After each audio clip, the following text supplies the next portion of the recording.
Pranam Partho. Pranam. Partho, welcome to the podcast series of Dialogues on Self-Inquiry. Thank you.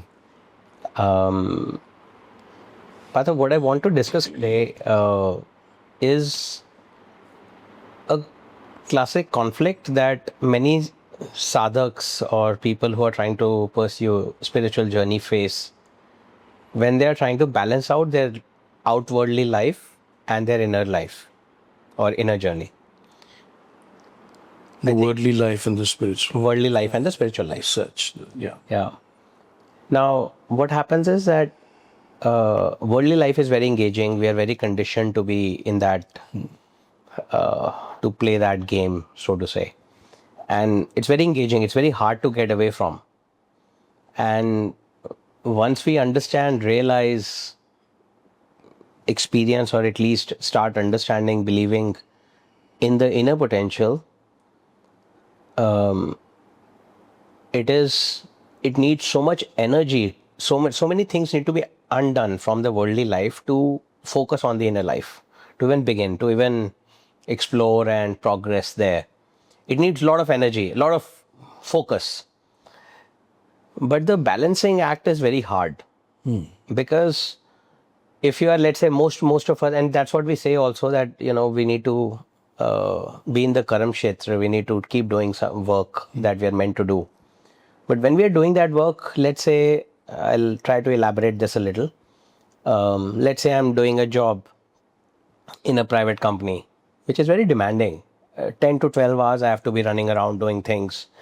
Not necessarily running around physically, but still doing lots of work. Or if I'm running a business, then it's probably endless, not even 10 to 12 hours, probably longer. I'm spending so much time dealing with so many people, all driven by vitals, intellectual, commercial, transactional way, that it becomes very hard to get out of it, to disengage from it, and even to bring spiritual thought process there. If I'm doing a business and I'm negotiating something with you, you are a client or you are another party, you are another, we are trying to do a transaction. Spiritually, I know that inwardly I'm okay with all outcomes. But in my job as the owner of a business, I have to ensure that we get the best for this company and as far as possible, make it a fair deal. But I cannot put my guard down. I cannot say that let the other person drive it. And because then I would be taken for a ride. It is very possible because most people operate like that. And you can't hand over control. You can't hand over control. You can't let go of certain things. So it becomes very hard to stay inwardly spiritual or inwardly exploring in the journey while still operating at a competitive level in the outwardly life, because it takes demand so much out of your vital and everything. So what's your view of how should one balance this out or deal with this potential conflict or challenge that anybody can face? This is a very practical question, but and it's also a very difficult question to answer. I wish there were an easy answer I could give to you. Then, a formula: do this, and this will happen, that will happen. Because it doesn't work that way. Yeah. There are far too many variables. Yes. So, Kunal, the first thing we have to settle is what kind of seeker, a sadhak, are you talking about? I mean, there are various kinds of seekers. The most commonly we come across intellectual seekers. There's curiosity in the mind. There's an urge to know and to understand this whole dimension of spiritual life. But the urge is intellectual. The need to know is intellectual, and what one brings to this search is also intellectual. The other kind is inner hunger, driven by inner hunger. Not curiosity, but someone who knows that this is real. And he or she absolutely wants that. I may even add that he or she would probably be, in a sense, done with the ordinary life and is now wanting something deeper, higher, more fulfilling. So that's the other kind of quest, the other kind of seeker. So which seeker are we talking about makes all the difference. So the latter one, which is the purest, the deeper, spiritual wider, seeker. yes, the true spiritual seeker, not just intellectual. Not the intellectual. Because for the intellectual seeker, this is not It's not a concern. very difficult. It would not be a concern. No, it may still be. I mean, you may. A sincere intellectual seeker will confront contradictions of all kinds. Say, Sure. no, the mind says one thing, Sure. and real life is quite another, and such a person will have problems. Sure. Let's focus on the purest seeker, so to say. the spiritual the ones who really want to have the journey, not just intellectual understanding. So, okay, so that's settled. Now, if we are talking about serious and sincere spiritual seeker who wants to take his or her journey, his or her seeking, to its logical conclusion, which is what? Which is self-realization or realization of the truth, the highest truth of human existence. Some people even would put it in a slightly religious language and say the end is finding God, God realization. So if that is the stated end of your spiritual quest, then this question of balancing becomes a bit tricky. Because balancing implies that there are two things. It's almost like I can visualize a person riding on two boats and trying to balance. And if you can visualize that, you'll see that it's a precarious situation, and you cannot balance while your feet are in different boats. You will sooner or later fall in. So you will have to make a choice. And since you've already settled that we're talking about the spiritual seekers, then the spiritual choice has to be made.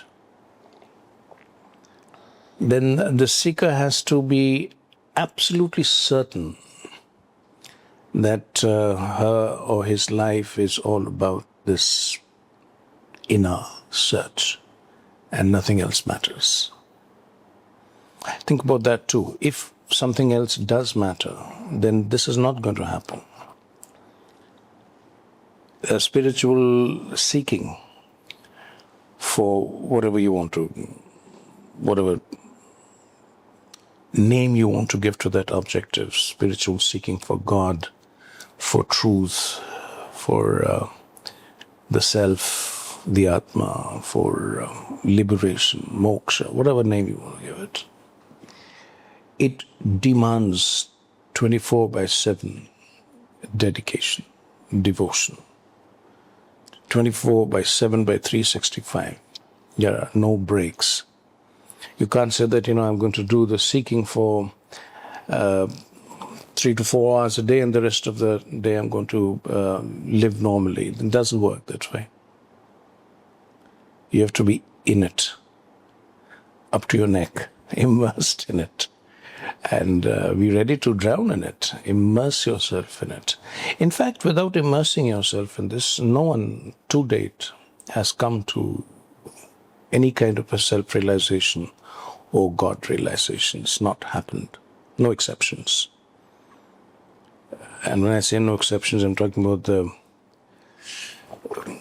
the ones we know as the leaders of human evolution, the masters, the maharshis, mahayogis, even the avatars. There's been no exception. Does that change your question a bit? I mean, do you Yeah. So a couple feel of that thoughts. vision is needed? I've a couple of thoughts, but I want to still focus on the core. So it's a very important Yes. practical question. So let's go into it. So this, to my understanding, to my limited understanding, somewhere contradicts what you and I had probably spoken online or offline, where we say that one doesn't have to renounce the worldly life. Yes, no. in some sense, right? I still say that. It's not a so- I still so- say one doesn't have to renounce outwardly. Outwardly, which That's the operant word. right. One has to renounce inwardly. So if we need to do this, So now the question would be renounce what inwardly? yes. And no, renounce what inwardly I'll come to later. Maybe first I want to clarify something else, if I may. Okay. As you said, and I understand and believe that you need to do this with full focus and dedication to Right. progress anywhere in your inner quest, spiritual quest. Which means, now that's my implication, that's something I'm implying. You please correct me if I'm wrong. I cannot give priority to my work, my business, priority, energy, focus, love, care, or whatever outwardly I give today to my work.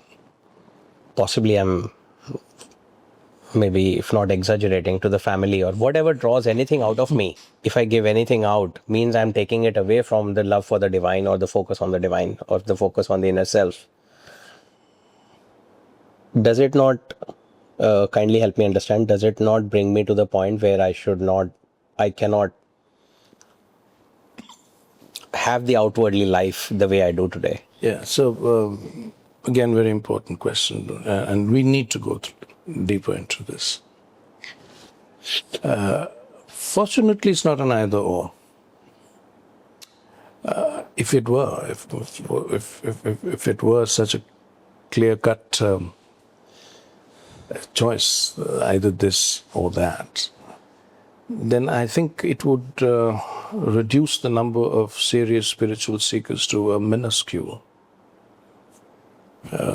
So that's not a good thing either. We don't want that. We want more and more people to seek the self.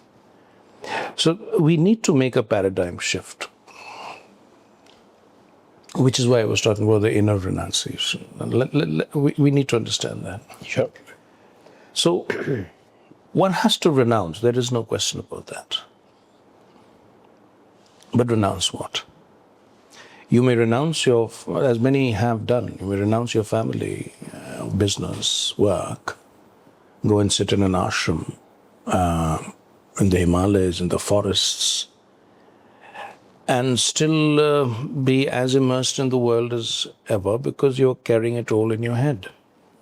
Your identifications have not been dissolved, your attachments have not broken.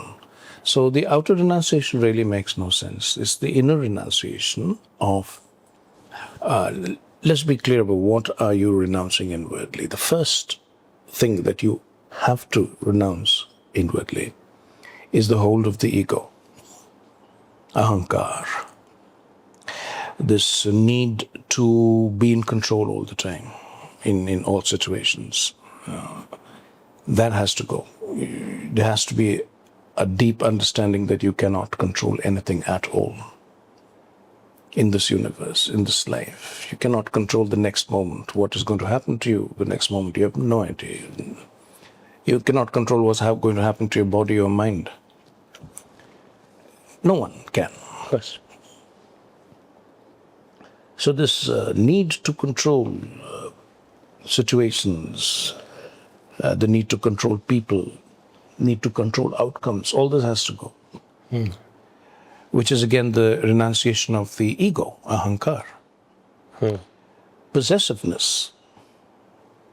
I possess this and I possess that and I need to possess that. That has to be absolutely cleaned out of the system. That has to go. The last trace of possessiveness has to go, because as long as there is even a trace of possessiveness in you, there's the ego in you. So if the ahankar has to be renounced, everything that goes with it and everything that sustains it, that feeds it, has to be Then a bit more subtle and more difficult is your sense of a separate self. The root of duality. That has to go. And that takes time because it goes only with a very deep understanding of the nature of reality. But that has to go. These are I call them the fundamental renunciations. There are others, but if you take care of the fundamental renunciations, most of the others go with it. Renunciation of desire. You cannot have desires and still want to seek the divine, seek the self, seek the truth or moksha or whatever, because as long as you have desire, it's going to cause you trouble. Because every human being gets entangled in his or her desire. And if the desire is fulfilled, then you get drawn into it even more, and then the whole thing becomes how to keep it, how to want more of it. And if it doesn't get fulfilled, then it's frustration, it's anger, it's bitterness, all that. So, I still remember Bernard Shaw had said that there are two tragedies of human life. One is to get your heart's desire, the other is not to get it. Actually, what he said was the one is not to get your heart's desire, the other is to get it. The other is to get it. Sure. So, very, very true. Yeah. Profound. Once you get it, you want something else, right? There's always the next thing. Yeah, and when you get it, then you want more of it. Yeah. And then you want to keep it. The Buddha calls it dukkha. The only dukkha is good. There is dukkha. Cause you dukkha. And dukkha in Buddha's sense is anything that disturbs you inwardly. Any affliction. So you can't have desires on this path. And if you want to search for the truth, you have to renounce your desires. When you renounce your desires, then you will find that you are also renouncing anger. You see, if I've renounced the need to control, and I've renounced my desire for outcomes, then anger becomes almost impossible. And then there is the righteous anger, of course, anger at injustice or wrong things. But eventually you transcend all that too. As your understanding grows deeper, you do understand the injustice, the adharma, but you don't get angry anymore. You don't get personally angry. There's no duality then, right? It's part of the play. It's just cause and effect. Has to be done about it, you do it. Like if you can, otherwise you let it go. Arjun was told to fight adharma, but without personal anger. So greed again is a deeper desire. So greed has to be renounced. So as we say, kam, krodh, lobh, moh, maya. Or kam, krodh, lobh. These three again all related. And moh, maya again very related. Moh is the mindness. I, me, mine. That's moh. And that is what leads to the maya of this world. So all that has to be renounced. So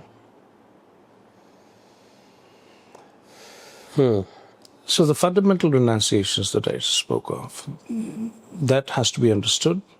And every seeker worth his or her salt has to cleanse himself or herself of all these.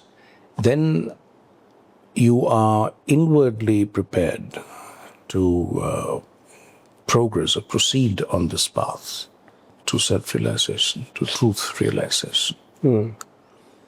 Another big thing, falsehood.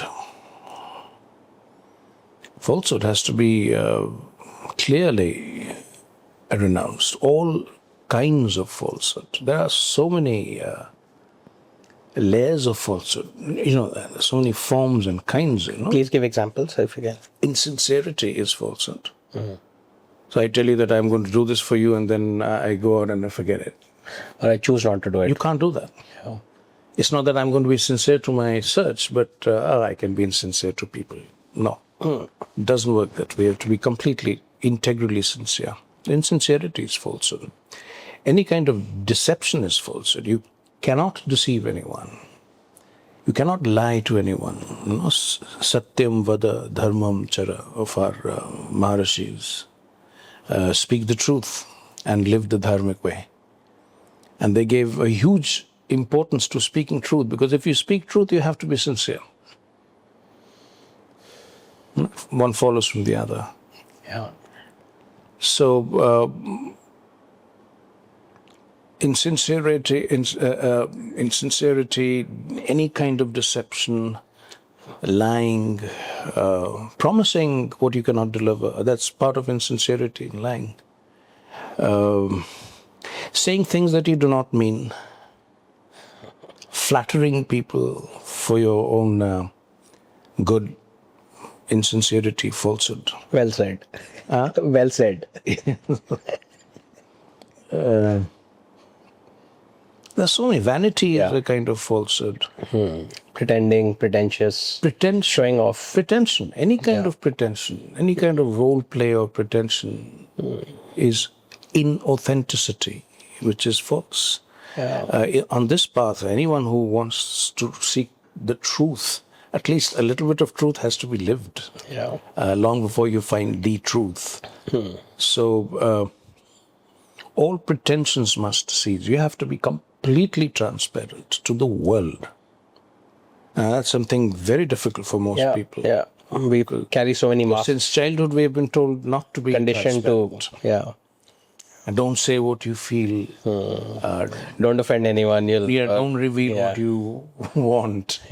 Learn to be smart. Oh, you're not smart. You're too innocent. You're too naive. And all that. You know, we've been conditioned. But once you choose this path, no. Total authenticity, transparent. Being transparent is being sincere, being authentic. How can you be not authentic? How can you not be authentic in your day-to-day life and seek for the highest truth? So are you seeing how your real life, that you're talking about the real worldly life that you're living, how it is completely, blended with your inner search? You cannot separate the two. You cannot say that this is my inner search and that's my outer life. There is no such thing for a true seeker. Your outer life is your field of the inner search. Yes. In the outer life, people are distracted most of the time. They're scattered all over the place. They're thinking one thing, doing another thing, rushing from this to that to that.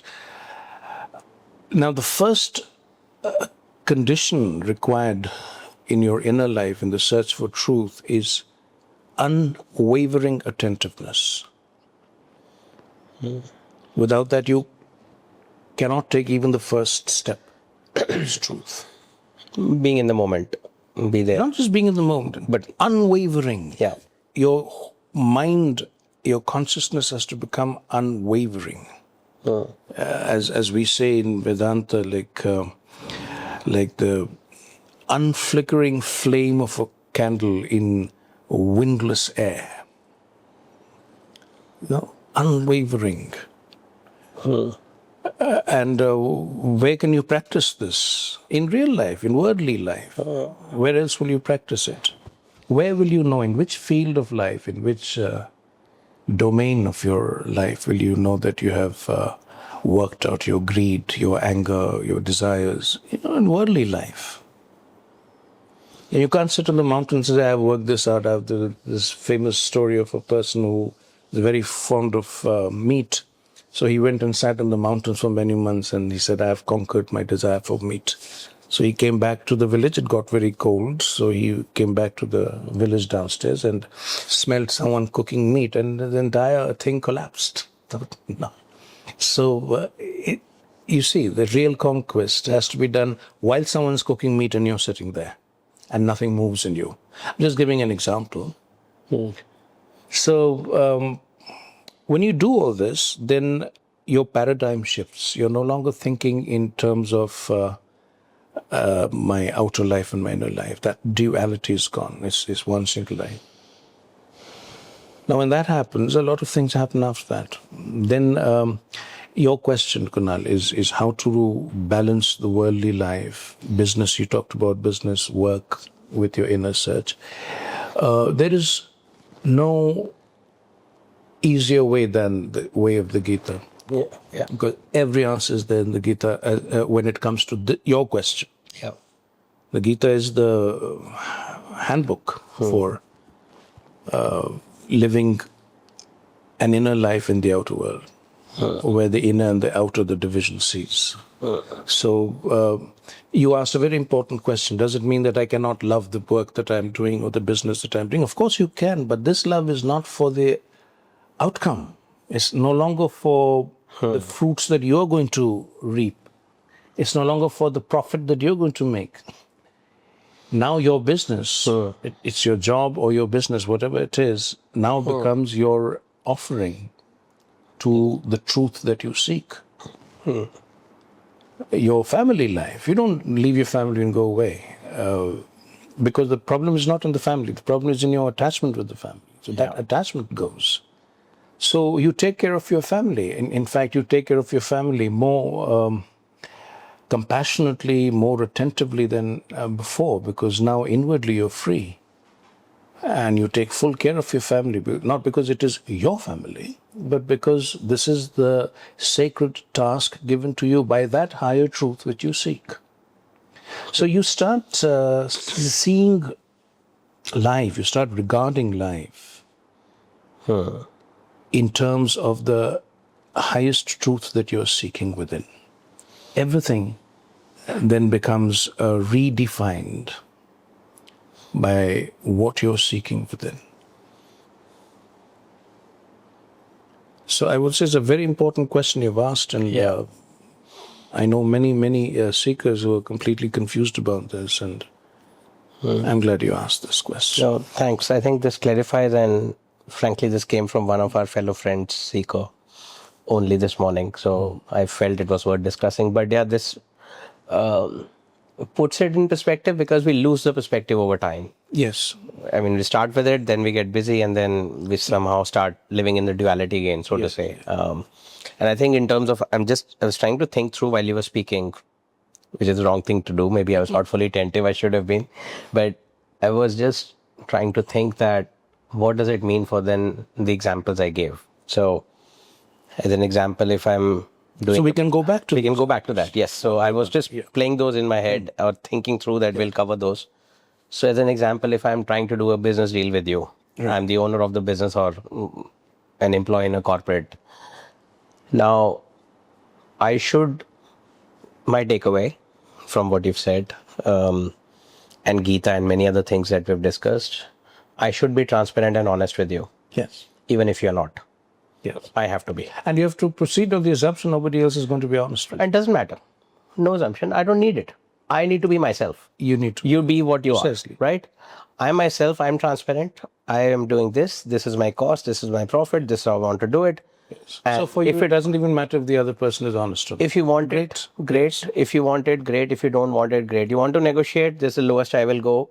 Otherwise I'll not go. Precisely. And I'm okay losing the deal. I'm okay getting the deal. Yes. I'm okay you liking me. I'm okay you hitting me. I'm okay you getting more, me getting more, because you and I are not too different anyways. Yes. This is anyways a cause and effect going on. And I know of a few people who do business this way. Yeah, very few, but yes, I'm sure there ought to be. There are people people who will sit there and tell you that this is what I want out of it. This is our range of negotiation. These are non-negotiables. Can we do business? Straight up front.